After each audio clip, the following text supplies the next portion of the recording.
Hi ಕನ್ನಡವಾದ YouTube ಚಾನಲ್ಗೆ ಎಲ್ಲ ವಿದ್ಯಾರ್ಥಿನಿಯರಿಗೆ ಸ್ವಾಗತ ಅಂತ ಹೇಳ್ತಾ SSLC ವಾರ್ಷಿಕ ಪರೀಕ್ಷೆ 3 ಕರ್ನಾಟಕ ರಾಜ್ಯದಲ್ಲಿ 2025ರಲ್ಲಿ ಏನು ಜುಲೈ ತಿಂಗಳಲ್ಲಿ ವಿದ್ಯಾರ್ಥಿಗಳಿಗೆ ನಡೀತಿತ್ತಲ್ಲ. ಸೊ ಈ ಒಂದು ಪರೀಕ್ಷೆಯನ್ನು ನೋಂದಣಿ ಮಾಡ್ಕೊಂಡಂಥ ವಿದ್ಯಾರ್ಥಿಗಳ ಪೈಕಿ ಇದೀಗ ಪರೀಕ್ಷೆ ಅಂತಿಮ ಹಂತಕ್ಕೆ ಬಂದಿರೋದಾಗಿರುತ್ತೆ. ಅಂದರೆ ವಿದ್ಯಾರ್ಥಿಗಳಿಗೆ ಜುಲೈ ತಿಂಗಳ 11ನೇ ತಾರೀಕಿನಂದು ಇಂದು ಬಹುತೇಕ ಪರೀಕ್ಷೆಗಳು ಕಂಪ್ಲೀಟ್ ಆಗಿದ್ದಾವೆ. ಜುಲೈ 12ನೇ ತಾರೀಕಿನಂದು ಪರೀಕ್ಷೆ ನಿಗದಿಯಾಗಿರೋದಾಗಿರುತ್ತೆ. ಕೆಲವೊಂದು ಅಂದರೆ ಆ ವಿಷಯನ ತಗೊಂಡಿರುವಂಥ ವಿದ್ಯಾರ್ಥಿಗಳಿಗೆ ಮಾತ್ರ ಇರುತ್ತೆ. ಸೊ ಬಹುತೇಕವಾಗಿ ಈಗ ಕಂಪ್ಲೀಟ್ ಎಕ್ಸಾಮ್ ಆಗಿದೆ ಅಂತ ಹೇಳ್ಬೋದಾಗಿರುತ್ತೆ. ಮೆಜಾರಿಟಿ ವಿದ್ಯಾರ್ಥಿಗಳು ಒಂದು 99% ಎಕ್ಸಾಮ್ ಅಂತೂ ಕಂಪ್ಲೀಟ್ ಆಗಿದೆ. ಅಂದರೆ ಜುಲೈ 5ನೇ ತಾರೀಕಿನಿಂದ ಜುಲೈ 12ನೇ ತಾರೀಕಿನಂತ ಹೇಳಿದ್ದರಿಂದ ವಿದ್ಯಾರ್ಥಿಗಳಿಗೆ ಜುಲೈ 12ನೇ ತಾರೀಕಿನ ತನಕನೂ ಪರೀಕ್ಷೆಗಳಿರುತ್ತೆ.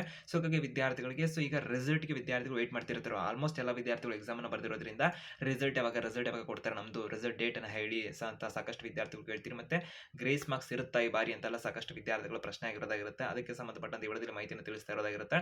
ಸೊ ವಿದ್ಯಾರ್ಥಿಗಳಿಗೆ SSLC ವಾರ್ಷಿಕ ಪರೀಕ್ಷೆ 3 ಬರೆದಿರುವಂಥ ವಿದ್ಯಾರ್ಥಿಗಳಿಗೆ ರಿಸಲ್ಟ್ ಯಾವಾಗ ಪ್ರಕಟ ಮಾಡ್ತಾರೆ, ನಂತರದಲ್ಲಿ ಗ್ರೇಸ್ ಮಾರ್ಕ್ಸ್ ಅನ್ನು ಕೊಡ್ತಾರೆ ಈ ಬಾರಿ.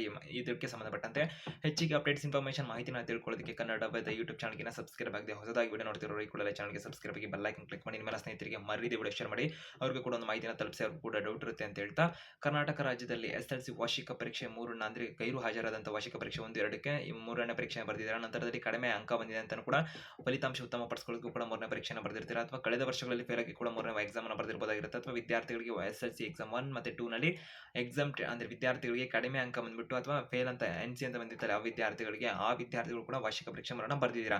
ಈ ಎಲ್ಲ ವಿದ್ಯಾರ್ಥಿಗಳಿಗೆ ಸುಮಾರು 2 ಲಕ್ಷದ ಆಸುಪಾಸಿನಲ್ಲಿ ವಿದ್ಯಾರ್ಥಿಗಳು ಪರೀಕ್ಷೆಯನ್ನು ಬರೆದಿರುವ ಮಾಹಿತಿಗಳಿರುವಂಥದ್ದಾಗಿರುತ್ತೆ. ಈ ಎಲ್ಲ ವಿದ್ಯಾರ್ಥಿಗಳ ಪೈಕಿ ರಿಸಲ್ಟ್ ಯಾವಾಗ ಅಂತ ಕೇಳ್ತೀರಾ. ಸೊ ಈ ಎಲ್ಲ ವಿದ್ಯಾರ್ಥಿಗಳಿಗೆ ಹೇಳಿದರೆ ವ್ಯಾಲ್ಯೂಯೇಷನ್ ವಿದ್ಯಾರ್ಥಿಗಳಿಗೆ ಅಂದರೆ ಸದ್ಯಕ್ಕೆ ಅಧಿಕೃತ ಮಾಹಿತಿಯನ್ನು ಪ್ರಕಟ ಮಾಡಿಲ್ಲ, ವ್ಯಾಲ್ಯೂಯೇಷನ್ ಯಾವಾಗಿಂದ ಮಾಡ್ತಾರೆ ಅಂತ. ಜುಲೈ 5ರಿಂದ ಜುಲೈ 12ನೇ ತಾರೀಕಿನ ತನಕ ಪರೀಕ್ಷೆ ಆಗುತ್ತೆ ಅಂತ ಮಾಹಿತಿಯನ್ನು ಕೊಟ್ಟಿದ್ರು. ಸೊ ವಿದ್ಯಾರ್ಥಿಗಳಿಗೆ ರಿಸಲ್ಟ್ ಯಾವಾಗ ಎಕ್ಸ್ಪೆಕ್ಟ್ ಮಾಡಬಹುದು, ನಂತರದಲ್ಲಿ ಗ್ರೇಸ್ ಮಾರ್ಕ್ಸ್ ಬಗ್ಗೆ ಕೇಳ್ತೀರಾ. ಗ್ರೇಸ್ ಮಾರ್ಕ್ಸ್ಗೆ ಸಂಬಂಧಪಟ್ಟಂತೆ ಮಾಹಿತಿಯನ್ನು ತಿಳಿಸೋದಕ್ಕೆ ಮುಂಚೆ ರಿಸಲ್ಟ್ ಬಗ್ಗೆ ಹೇಳಿದರೆ ವಿದ್ಯಾರ್ಥಿಗಳಿಗೆ ಅಧಿಕೃತವಾಗಿ ವ್ಯಾಲ್ಯೂಯೇಷನ್ ಬಗ್ಗೆ ಸಂಬಂಧಪಟ್ಟಂತೆ ಯಾವುದೇ ಅಪ್ಡೇಟ್ ಅನ್ನು ಬರೆದಿರೋದ್ರಿಂದ ರಿಸಲ್ಟ್ ಯಾವಾಗ ಎಕ್ಸ್ಪೆಕ್ಟ್ ಮಾಡಬಹುದು ಅನ್ನೋ ದಿನಾಂಕ ಹೇಳ್ಬೋದಾಗಿರುತ್ತೆ ಅಷ್ಟೇ. ವಿದ್ಯಾರ್ಥಿಗಳಿಗೆ ಇಲಾಖೆ ಕಡೆ ಯಾವುದೇ ರೀತಿ ಅಧಿಕೃತ ದಿನಾಂಕ ಪ್ರಕಟ ಮಾಡಿಲ್ಲ. ಅದು ಪ್ರಕಟ ಆದಾಗ ಕನ್ನಡ ಯೂಟ್ಯೂಬ್ ಚಾನಲ್ ಬೇಗನೆ ಮಾಹಿತಿಯನ್ನು ಕೊಡ್ತೀವಿ ಅಂತ ಹೇಳ್ತಾ, ಸದ್ಯಕ್ಕಿರುವಂತಹ ಮಾಹಿತಿಗಳ ಪ್ರಕಾರ ವಿದ್ಯಾರ್ಥಿಗಳಿಗೆ ಅವರು PUC ಅಥವಾ ಇತರೆ ಒಂದು ಕೋರ್ಸ್ಗಳು ಕೂಡ ಜಾಯ್ನ್ ಆಗಬೇಕಿರೋದ್ರಿಂದ ಬೇಗ ವ್ಯಾಲ್ಯೂಯೇಷನ್ ಮಾಡಿ ಬೇಗನೆ ರಿಸಲ್ಟ್ ಅನ್ನು ಕೊಡಲಿಕ್ಕೆ ಕೂಡ ಟ್ರೈ ಮಾಡ್ತಾರೆ ಇಲಾಖೆ ಕಡೆಯಿಂದ. ಆದರೂ ಕೂಡ ವಿದ್ಯಾರ್ಥಿಗಳು ಏನಿಲ್ಲ ಅಂದ್ರೆ 1 ವಾರಗಳ ಸಮಯ ಅಂತೂ ತಗೊಂಡುತ್ತೆ ವ್ಯಾಲ್ಯೂಯೇಷನ್ ಇತರೆ ಬೇರೆ ಬೇರೆ ಪ್ರೋಸೆಸ್ಗಳಿಗೂ ಕೂಡ ಶುರುವಾದ ನಂತರದಲ್ಲಿ ಇಂಟರ್ನೆಟ್ಗೆಲ್ಲ ಮಾರ್ಕ್ಸ್ ಪ್ರಮಾಣ ಮಾಡೋಕ್ಕಾಗಿರ್ಬೋದು, ವ್ಯಾಲ್ಯೂಯೇಷನ್ ಮಾಡೋಕ್ಕಾಗೋದು ಸಮಯ ತಗೊಳುತ್ತೆ. ವ್ಯಾಲ್ಯೂಯೇಷನ್ ಶುರುವಾದ ನಂತರದಲ್ಲಿ ಸದ್ಯಕ್ಕೆ ಯಾವುದೇ ರೀತಿ ಎಕ್ಸಾಮ್ ಇನ್ನೂ ಕಂಪ್ಲೀಟ್ ಆಗದಿರೋದ್ರಿಂದ ವ್ಯಾಲ್ಯೂಯೇಷನ್ ಬಗ್ಗೆ ಅಧಿಕೃತ ಮಾಹಿತಿ ಬಂದಿಲ್ಲ. ಅದು ಬಂದಾಗ ಮಾಹಿತಿನ ಕೊಡ್ತೇವೆ. ನಂತರದಲ್ಲಿ ವಿದ್ಯಾರ್ಥಿಗಳಿಗೆ ಏನೇನಂದ್ರೂ ಕೂಡ ಯಾವಾಗ ಎಕ್ಸ್ಪೆಕ್ಟ್ ಮಾಡಬಹುದಾದ್ರೆ ಜುಲೈ ತಿಂಗಳ 25ನೇ ತಾರೀಕಿನ ಆಸುಪಾಸಿನಲ್ಲಿ ನಿಮ್ಮೊಂದು ರಿಸಲ್ಟ್ ಅನ್ನು ಎಕ್ಸ್ಪೆಕ್ಟ್ ಮಾಡಬಹುದಾಗಿರುತ್ತೆ ವಿದ್ಯಾರ್ಥಿಗಳು. ಆಲ್ಮೋಸ್ಟ್ ಜುಲೈ 20ರ ನಂತರದಲ್ಲೇ ನಿಮ್ಮೊಂದು ರಿಸಲ್ಟ್ ಪ್ರಕಟ ಆಗುವ ಸಾಧ್ಯತೆ ಜಾಸ್ತಿನೇ ಇರುತ್ತೆ.